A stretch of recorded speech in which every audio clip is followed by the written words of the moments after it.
Guys, अगर आपको हिचकी बहुत ज़्यादा आती है या फिर अगर आपको भूख नहीं लगती या फिर सोते समय आप खर्राटे बहुत ज़्यादा मारते हो, इन समस्याओं को दूर करने के कुछ घरेलू इलाज हैं। ज़रा ध्यान से सुनिएगा।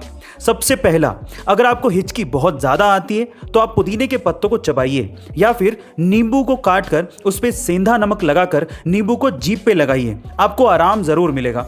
दूसरा, अगर आपको भूख नहीं लगती तो आप गर्म पानी में काला नमक और नींबू मिलाकर पीजिए, आपको भूख लगना शुरू हो जाएगी। और तीसरा, अगर आप सोते टाइम खर्राटे बहुत ज़्यादा मारते हैं जिससे आप भी परेशान हैं और आपके आसपास वाले भी परेशान हैं, तो इन दैट केस आप इलायची को गर्म पानी के साथ लीजिए, जिससे आपको खर्राटे मारने की समस्या दूर हो जाएगी और आपको गहरी नींद भी आएगी।